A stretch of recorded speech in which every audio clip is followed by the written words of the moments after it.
welcome to the All That to Say podcast, where I have a lot to say. And I'm going to make sure she says it.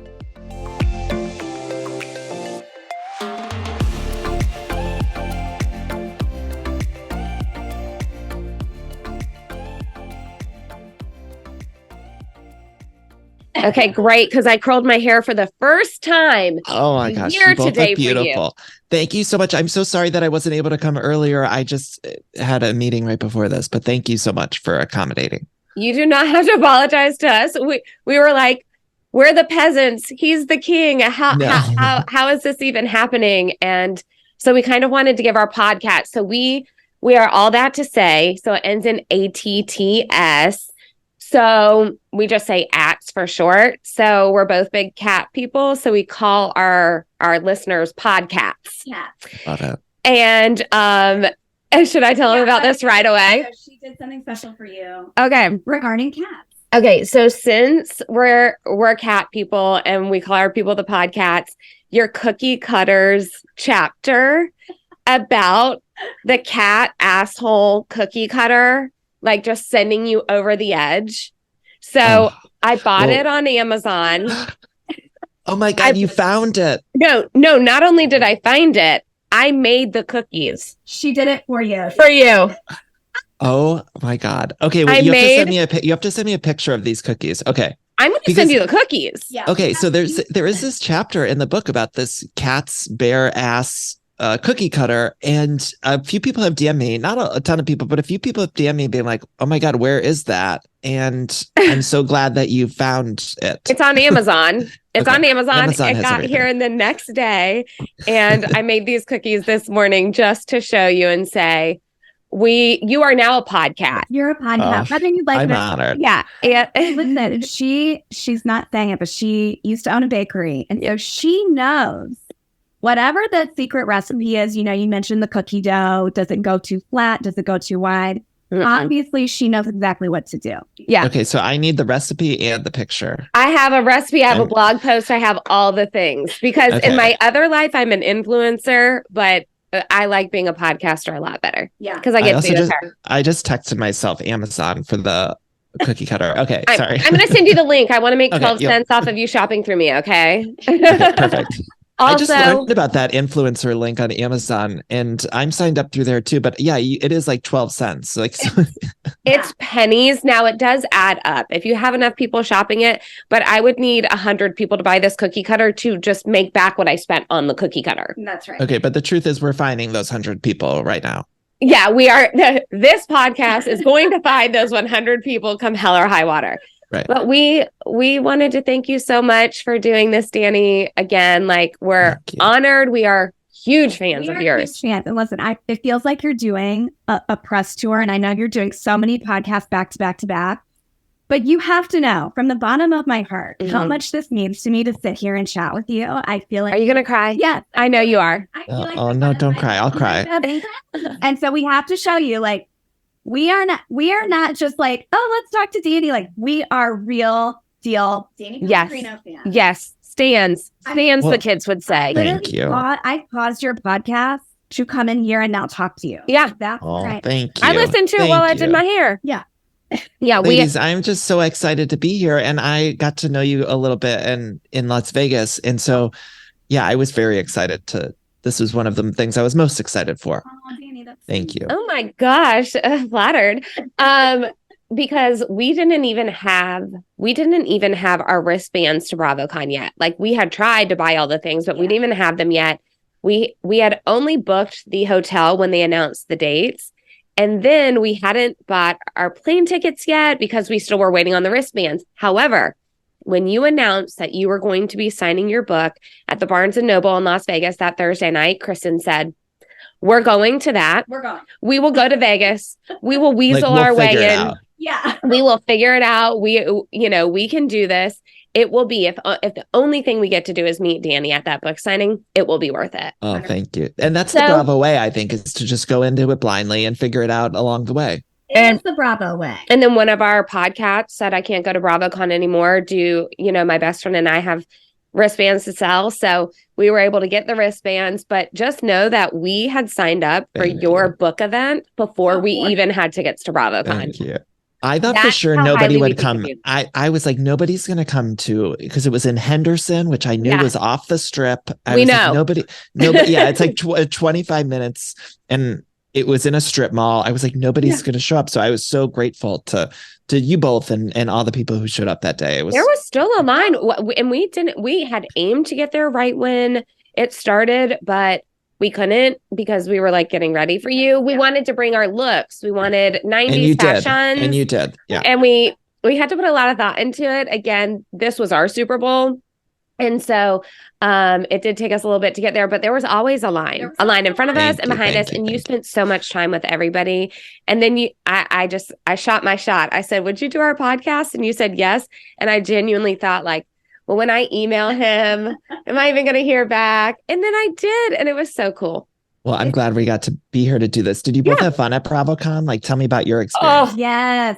We had the best. So we've done all three. Yeah. We did 2019 before COVID shut everything down. And you were at that one. Yep. And so we saw your panel for that. Yep. It was with Marge and Kelly, I think. I know, Marge and Kelly Dodd. What a time that was. Yeah. We got a picture in between the two of them. I was like, is this a fever dream? It was great. So we did that one. And then we did BravoCon last year. Yep. Which you weren't at, I think, because you were at a friend's wedding because you're a good person. Yeah. What did he wear to it? I mean, what did he eat?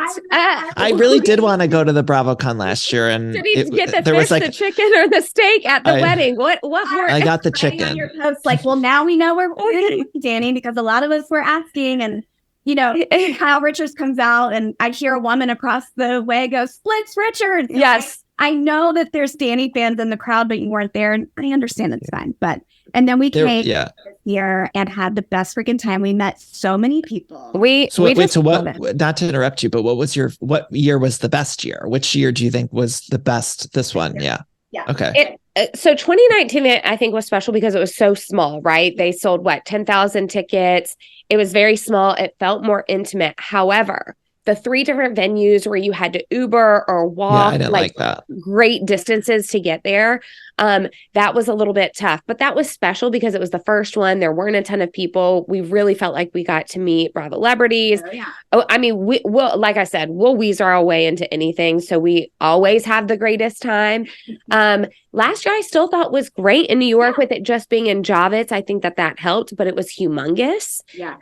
We still got to meet a ton of people. No problems there. But this one, I thought Vegas nailed it. I thought that Caesars Forum was incredible. I thought that the staff was like 10 out of 10. Yeah. Everybody was in a good mood. They knew their answers. They actually held people to where they were supposed to be. Things like that. Like, I felt like the staff was kind of hired from a temp agency, maybe in some of the other years. Nothing wrong with that, but they didn't know quite what was happening and they weren't fans. I felt like the staff this year, they were fans too. They were just as excited. Yeah. I think I'm only picking up the audio from the purple microphone. Oh, but I just want to make sure that I didn't want to stop you guys, but I just want to make sure that on your end. Okay. I think I figured it out. There we go. Oh, yeah. Okay, good. No, that sounds great. So will you be able to? I can get Can we work with that? Okay. I should have mentioned something earlier. I just noticed it.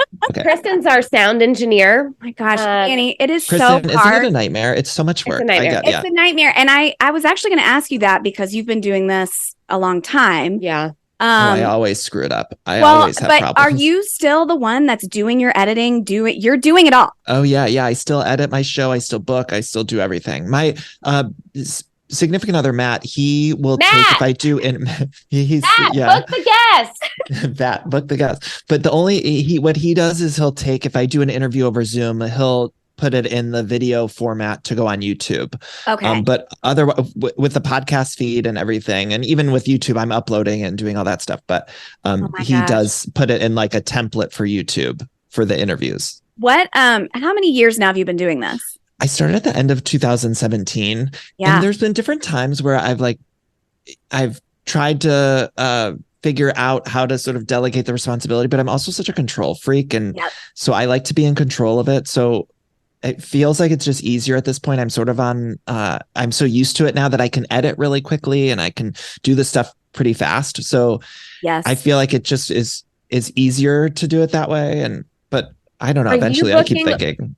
Are you booking all of your own advertisers and things like that? Or are they reaching out to you and then it's a partnership? Or how is that even coming about? Like you're still handling all of that too? Oh, well, I should also specify that I do have a company that sells my ad space. Okay. So, That's so helpful. I produce the show, but then they sell the ad space on the show. And so, yeah, they work with whoever reaches out or they reach out to people or whatever to book the ads. Yeah, they're great. Acast. Yeah. That's the whole thing. Yeah. If you want to put in a plug, we would love to be on Acast. Let's get in touch with them. If they're looking for two besties, shooting the shit, talking about all the things, love Bravo, love pop culture, we're the people. That's us. That's us. Right. And we have really great stories. I mean, speaking of great stories, what a segue. And look at that transition. I am a professional. Wow. Okay. I was about to get into some of my great stories, chills. But we are here to interview you. My bad. Okay. So it's funny. You were just saying, okay, I've been doing it since 2019. I remember 17. I remember in 2019, 2020, you would get on the mic and you would say, I'm having some stomach issues. I'm having some pain. I'm having some stuff going on. It was vague because, of course, you don't have to give us all the details, but I do remember that. And I remembered it because a memory was sparked from a certain story in this book. And when she walked in here today, she said, if we don't get to ask him one other thing, we got to ask about him eating the Bath and Body products. This is why I'm happy to be here. This is why I'm happy to be here, because you're the first people to ask me this with the context of knowing that, yes, I had been dealing with a lot of stomach issues throughout. And it is, I very early on in the podcast, I learned it's not smart to talk specifics about any medical issues because then everybody will just like message you or try to give like medical advice or something. And and although people I think are well-intentioned, it can be frustrating because you're like, well, I did ask my doctor that, or I did check with that, or I did that, or whatever. Even my boyfriend jokes because he gets migraines, and anytime you tell someone that you get migraines, it's like everybody's like, well, did you try this? And it's did like, you try Excedrin? This is your life. This is you. This is my life. So we both have sleep issues. Kristen and I we don't sleep very easily. It's been a thing for years. I mean, since I was a baby, my mother has said, you've never slept. And so people will go, have you tried melatonin? Have you heard of melatonin? Yeah. Like, no shit. Like, that's the first thing I tried. Yeah. yeah. I've heard of melatonin. Like, are you sorry? Are you kidding me? And I think it's like that with any medical issue or people who have chronic medical issues. It's like, you can't really talk about it because if you say you have a migraine, exactly like you said, everyone will say, did you try Excedrin? It's like, yes, of course. That's the first thing. That's the first line. Yeah. And we are working through it, and no one is more desperate to figure it out than the person going through it. So you random person on the internet probably aren't going to get there before I'm going to get there. Right. Because I'm the one who's desperate. So when you were having the stomach issues, did you... Okay, so I'm sure people were DMing you, talking to you about like, maybe you have colitis, whatever. Are you taking a probiotic? So in the back of your mind, this whole time, you were like, I ate lotion while I was high, and I was following it up with a Luden's cough drop. And this is the wild story. I have to take it. People have to read the book for this story. But yes, I was, yeah. I mean, and I sort of jokingly say that was the root of the stomach issues because I did have, and I had surgery earlier this year because I still have from my appendectomy. See, look, I'm going to get into the weeds of it all. But let's get into it. So I ended up having an appendectomy. This was years ago. And they fucked up my appendectomy. So then I had like adhesions and scar tissue buildup that was causing digestive issues for my stomach. And so it's just been like this series of like, unfortunate events. And I've heard from other people with stomach issues, it seems like that is the common theme of like, once your stomach kind of gets screwed up, it just... things keep happening. Anyway, so it's hard to with stomach stuff because then everyone was like writing in about like diet advice and Yeah. or sometimes it's like I talk about Diet Coke a lot. I love a Diet Coke, but I really only have like one little cup once a week. Yeah. Right. And so then it's like, then people are saying, well, you shouldn't drink they're like judging you. They're like, well, you probably shouldn't have Diet Coke. It's like, cool it. I have 1 8-ounce a week. Like it's right. Can we not just have a little bit of joy? Like, and I'm not willing to give that up I don't care what stomach issues I have. I don't care if I'm on my deathbed. If I'm going to have my little 8-ounce Diet Coke once a week for my life. Otherwise, what's the point? What's the point? What are we all doing here? We want to rid you of any guilt or shame you might be having in that. You have that Diet Coke, Danny. Okay. Now, Danny, do you want to reveal who gave you the Diet Coke at BravoCon? I'll tell you off air. Okay. People could guess. Somebody did. There was a housewife that smuggled in Diet Coke into the Bravo venue. Because there's only Pepsi there. There's only Pepsi. Yeah. And only Pepsi products. Someone brought it in, snuck it in, and gave him one. I know. I heard it on the pod. I love that. But so there was a time though, I think all my stomach issues were probably sparked from this time where I was eating Jessica Simpson's body lotion, which people who watched Newlyweds back in the early 2000s might remember that she had like the lickable body products. Like, I remember her shooting the commercial. I remember wanting it myself. I remember wanting it, but I didn't get it. There's something that's just gross about it to me anyway. But the fact of the matter, I was like, oh, that sounds great. I know. But you're like, I just needed that. I just needed to have that moment. And I love that Matt got them for you. That is such a sweet Christmas gift that he listens, and she's that kind of gift giver. I'm a terrible one, but she's Kristen's so good at it. Okay. Yeah. Great gift giver. She listens. She makes notes all year long. Then she gets you the thing. I had been asking, speaking of Christmas, I had been asking for a food dehydrator every year of my life from my parents. Since I was like a young girl. Because I was obsessed with infomercials. So Since you were a young girl, you wanted a food dehydrator. Ronco, food dehydrator. You know, I wanted all the things that were on an infomercial. And so I'd ask for it, and my parents never got it for me. And Kristen got it for me for my birthday this year and was like, you deserve this food dehydrator. Now go make me some beef jerky. Yeah. And I wept. I wept. She cried. I wept. Do you use it a lot? I haven't used it yet. Okay. But it doesn't matter. It's sure. It just like probably your Bath and Body Jessica Simpson product should have just sat and not been used. It's just sitting. It's too precious. But I'm so thankful you did eat it, because you did get to write it in this book, and I had the heartiest laugh over this. Thank you. And I can't laugh too hard because I'm wheezing still. We are both sick, but we are propped up on steroids, for you, packs, cough drops. God, thank you. We're just sweating through all of our velvet right now. But you were more velvet important. Looks amazing. Thank you so much. Right. A little green velvet for you. A little, a tartan. Well, it's giving classic Christmas. And that's what I wanted. Which is what a lot of what is going on in this book. And can I tell you that like velvet is like a big thing right now too. It's like in for the holiday season. And I've been eyeing, I don't know how you both feel about Craig Conover from Southern Charm. I've gone on a roller coaster with him. I used to love him, then I hated him. Now I think I love him again. Yeah. But I have been eyeing these like velvet pillows from his company, like holiday pillows. And I think this is my sign, I think, right now to pull the trigger on them. Go ahead and get some velvet pillows from Sewing Down South. Craig is a very nice guy. He has been so great to us every time. So many of us agree that he is so good looking in person. I know. Like so much more. I don't get it. What is that about though? Like, I don't know why. I think it's because the other guys are tall, so he doesn't look as tall on the show. Yeah, but I don't know. Real good looking. He is so good looking. And and I think that's why Paige sticks around. I think every other thing about him probably bothers him, but she knows he's good looking in person. She definitely knows. And they would make a really pretty baby. Like really. Yeah. Sometimes two rights make a wrong, Dan. Sometimes. That's true. I'm here to say the truth. Yeah. And sometimes two wrongs make a right. Yeah. That's right. And that's the wildest thing of all, honestly. We've seen that.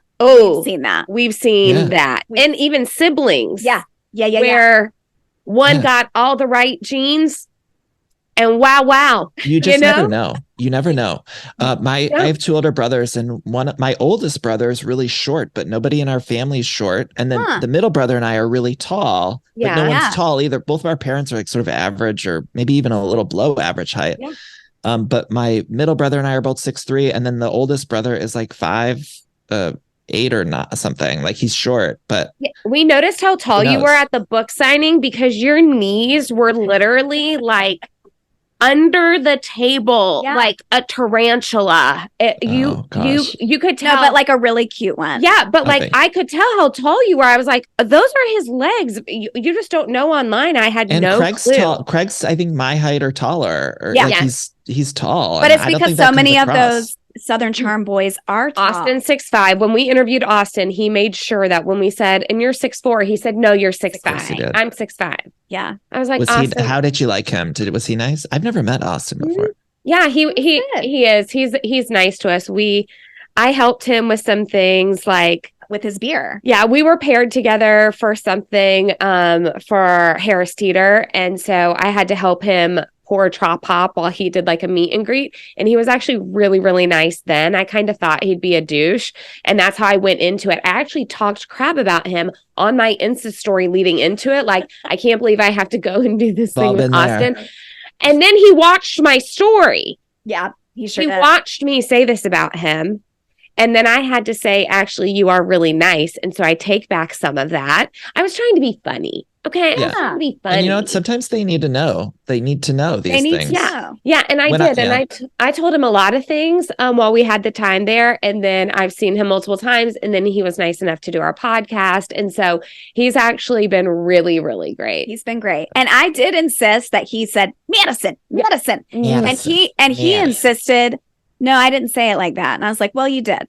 So I saw that upwards of 600 times because they keep playing it. We can get, and we did question him, like, of all the times for you to be wearing saggy I boxer know. briefs and pulling on your junk. so bad. So gross. But we had to. We gave him a hard time, and he took it like a champ. I will say good. he took it like Good. a champ, and is good looking in person. Yeah. You know, sometimes I think you forget too that when I saw Craig at BravoCon, I was like telling him how bad he was on the show. And I midway through the conversation, I was like, oh, this is actually maybe kind of mean to just like, I'm like acting like he's some sort of scripted character. And I'm like, Craig, you were terrible on the show. And this is why you were a mess at the reunion. And how dare you? I was like, I used to be your big fan. And now, and then you turn into a monster. And I'm like going off at him. And he's just was like totally smiling and taking in everything. And I was like, oh, wait, this is mean. But you forget that they're not like, it's not, it's a TV show. He's a real person. He's a nice guy. So, Danny, do you know of any Bravo Lebs that religiously listen to your podcast that you know are tuning in every single week? There are some, I mean, it's hard to know because there's a lot of housewives that'll reach out to me. If I say something, they'll like, reach out to correct me. But I never really know exactly like if they just listen to an episode or if they're consistently listening or if it's like the assistant told them and then they're pretending to me that they listen. So I never really know. I suppose sometimes I could tell if I'm interviewing like Heather Gay. I think I interviewed her and she like knew some specifics or like nicknames or things like that. So I was like, oh, I think she does actually listen or, so there are some people like that. Well, I remember you saying in your podcast that some of the like Hip and Casita, like they're jealous that some of them don't have the nicknames that you've given them. And BravoCon. Yeah. I love that. The Orange County, somebody on the Orange County panel in the audience had asked like how Hip and Casita feel about those nicknames. And so then like after we got off stage, Shannon, I think it was Shannon or maybe, I think it was somebody came up to me and was like, wait, what's your nickname for me? And I was like, oh, I don't have one or, they're like, well, you need to get one.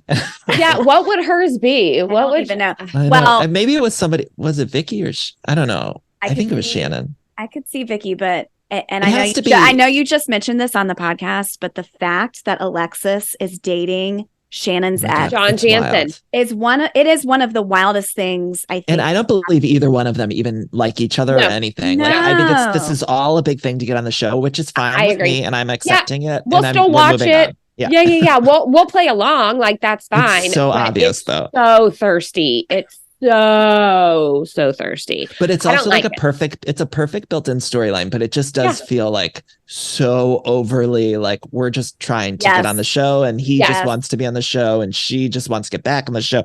But again, I'm totally okay with that. I'm okay with Jesus Jugs coming back for a storyline if it's interesting enough, and if it makes Shannon just. I mean, Shannon's gonna spiral. She's gonna spiral. How is she gonna take mental, it? I don't know. Well, a rumor that I heard was that she found out, and that was the night that she went out drinking and had the DUI. Oh no! That somebody tipped her off where they were, and she went to the restaurant, saw them together at the restaurant, went out drinking. Yeah. So I don't know. Again, it's all alleged, as you say. It's all alleged. Hey, real quick, going back to the appendix story, we don't want to give too much away because people have to read your book to see exactly what happened. But did everyone in your life genuinely find out when they read this book about the truth of it all? Yes, I think Matt knew ahead of time. Matt is the only one who knew. Yeah, I think that you had an organ removed that you didn't need to. Basically, but didn't know why, and now it's caused all these issues. They immediately removed my appendix because I didn't know this was a thing. But I think when you that's the first thing they check for is the appendix, and my appendix had burst, and they immediately just you don't even have any time to so it had burst. So it had genuinely burst. Yeah. Okay. It had burst. I think my theory is that it burst because of trying to process. But it had burst. Yes. Trying to process a 13-year-old eBay item. Yeah. Items from 13 years prior. But right. Matt knew, Matt but knew. Everyone else read that in the book for the first time. Yeah, I mean, and I always say it's better to ask forgiveness than permission because a lot of the stories, it's I don't know what people are going to be upset about. And I say this in the book, but I change details names and locations and dates and stuff so that people can't get mad at me. But I'm always, I'm some of the stories, it's you can't really get around, even with my family. It's people know that they're them.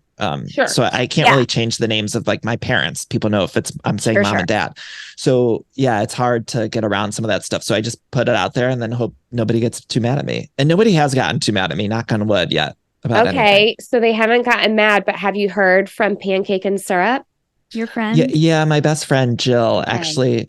Jill's the name. Jill. Oh yeah, I just gave it away. But she's a very best friend forever. And there's a more serious chapter in the book about kind of the changing dynamic of our friendship. And I sent her that chapter after I finished writing it. And it actually was so good for our relationship because I think and she had felt similarly too. It was I think as you get older and into your 30s and stuff, your dynamics shift in your friendships as people get married and have kids and move to different places. And so that was a hard transition for me. But I think writing that really helped in the book because it made our relationship stronger. And then we got to talk about it. And now we're just as close as we used to be. Or as close as we can with that changing dynamic. Going back under the bleachers. I know. I loved that chapter. You're an incredible writer, Danny. I don't think you give yourself enough credit. You self-deprecate sometimes in the book. I know that this isn't the best prose you've ever written or whatever, but you are an incredible writer. You can put us right back in those scenes with you, whatever it is that you're doing. And also the Mrs. Claus Black Velvet. Oh my gosh. That speaks to how great of a writer you are. That's right. That chapter, because that was my favorite to write. That's your fiction, right? And so you can tell, but what Kristen brought up, tell him why you love that one about the ladder. And so I love that. I feel like we're all in this special Danny Pellegrino club. If you know, you know, because you'd put little Easter eggs all throughout the book. And in that story, when Mr. Claus, Santa Claus is obsessed with his ladder, just like your Matt is obsessed with his ladder. I was that's why he put this in here. But somebody who doesn't know, what's going on your podcast week to week would never know that, that's what you were referencing. It was fun to layer in some of those little Easter eggs for people who do listen to the podcast and they'll maybe get references that other people might not get. But the book stands alone. What we want people to know is you don't have to be a Bravo fan, an avid listener of Everything Iconic. You don't have to stalk Danny Pellegrino the way that we do. You do. To enjoy this book because it's anecdotal stories of the holidays. It's so incredible. It's so funny. Absolutely loved the book. But if you are those extra layers of fans, you are going to love it even more. That's because it just is the secret society that we all have together with you. And I will say on page 153, you said, all that's to say. All that's to say. You said the name of the podcast. You said all that's to say. Now there was an extra S there, but just know No, it's that for you. It's for you, but that's the Easter egg to the two of you. Yeah. He said, all that's to say, I take food very seriously. And I said, this was for us. That was for us. The podcast. He didn't know us yet. For the podcast. And now you're in the podcast. Either we're going to start saying family, which we love family, but also now there's family from Lisa Barlow. I know. So I feel like they're competing a little We were doing bit. Caroline Manzo's family, Thick as Thieves. And then now we got family and family. So I don't know. So good. Ladies, we have to do this again. We have to do this again. This wasn't enough time. I'm so sorry that I wish I had more time. You're booked and busy. You're booked and busy. But I love you both, and I'm so grateful, and part 2 coming. We're going to make it happen. Okay. We love you, Danny. Thank you so much. Thank you so much for the time. Thank you, guys. Love you. Love you. Bye.